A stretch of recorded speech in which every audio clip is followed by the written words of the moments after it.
Mr. Chair, he doesn't reply to my question. Ang tanong ko ho, kung kasama sa plano.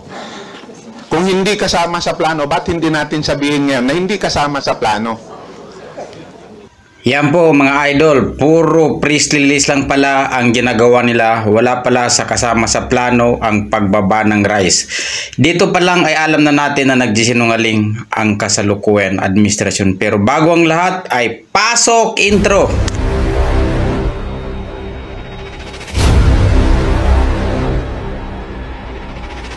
Ladies and gentlemen,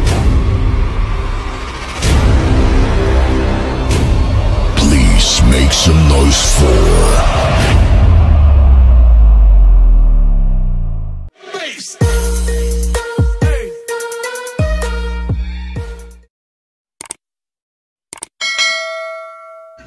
Okay mga idol, bago tayo magsimula ay nandyan po, pakinggan natin mabuti ang naging kasagutan ng Undersecretary ng Department of Agriculture at kasama si Congressman Hatman. Shoutout sa iyo, Congressman. Ang kausap po niya si Lisadio Sebastian na may Nostradamus pa na ito daw yung presidente na mag-aon sa Pilipinas. Pero makita natin dito na hanggang 2028 ay wala silang kaplaplano regarding sa bigas. Kaya sa mga bumoto ng BBM, shoutout sa inyo mga idol.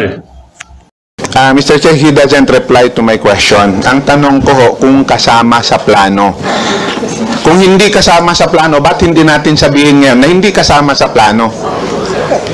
So, His Excellency, again, the question is the 20 pesos viable as a campaign promise of the President? Sir, madali lang namang sagutin. Yes. Ang problema, umiiwas sa sagot. Using the program that you have. As the President has also said, that is our aspiration, Mr. Chair. Anong pang aspiration? Ang tanong ko kung kasama sa plano. Aspiration, kahit kami mag-aspire ako ng 15 pesos kung gusto ko. Pero ang tanong ko, dahil campaign promise ito, nakasama doon sa roadmap, nakasama ito sa plano natin na dapat self-sufficient tayo by 2028. Ito ang... That is our goalpost when it comes to reducing the cost, Mr. Chair. Hindi kaya o hindi? I cannot answer that, Mr. Chair. Whether kung hindi I mean, kung hindi 2028, kailan? At least nakasama sa plano. Kasi obvious naman hindi kasama sa plano. Ang point ko lang, wag tayong magbulahan dito, Mr. Chair. Kung wala, di wala.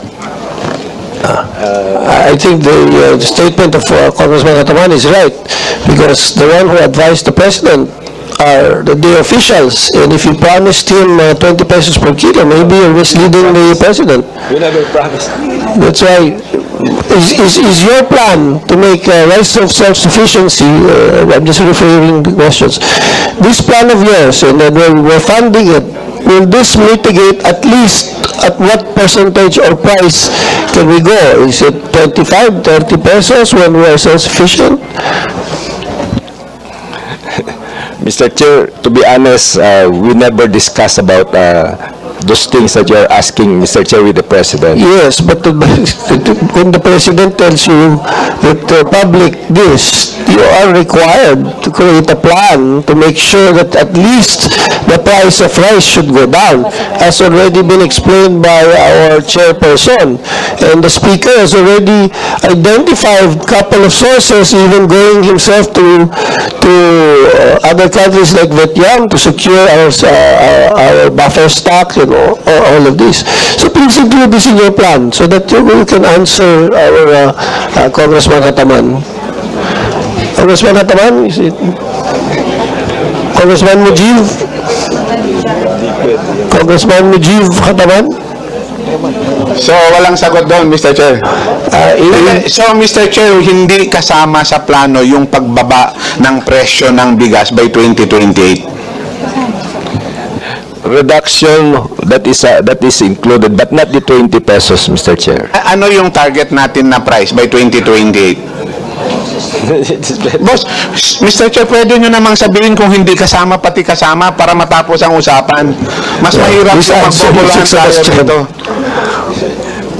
Can I ask our economist, because Mr. Chair, please, please, I cannot know, Mr. Please. Sir, considering that, there are so many factors Ma'am, excuse me ma'am. Hindi mo kailangan gamitan ng economics sa akin. Napakasimple lang po ng tanong ko. Ang tanong ko, dahil nagplano ang DA ng self-sufficiency plan program ng rice, kasama ba yung pagbaba ng presyo? Huwag ng 20, huwag nating kasama po yung pagbaba. Kung kasama yung pagbaba, magkano by 2028? Yun po yung mahirap na sagutin kasi Magkano by 2028? yun po yung mahirap na sagutin kasi nga So therefore, hindi yung kasama. hindi, kasama po yung pagbaba. Opo. Anong pagbaba?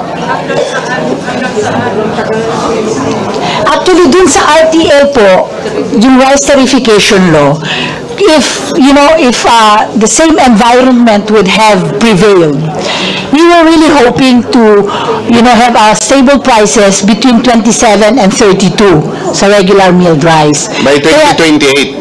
Opo. Stable prices between 27 and 32 sa regular milled rice. By 2028.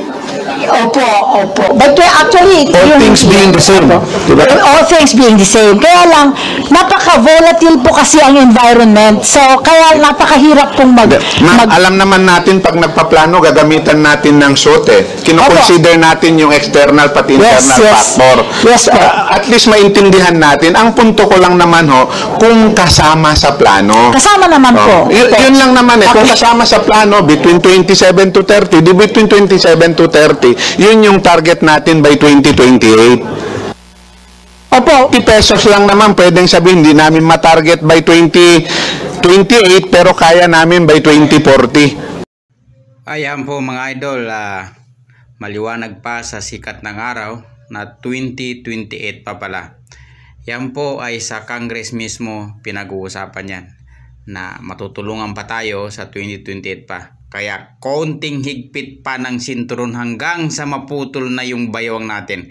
Kaya shout out sa mga bumoto sa BBM dyan.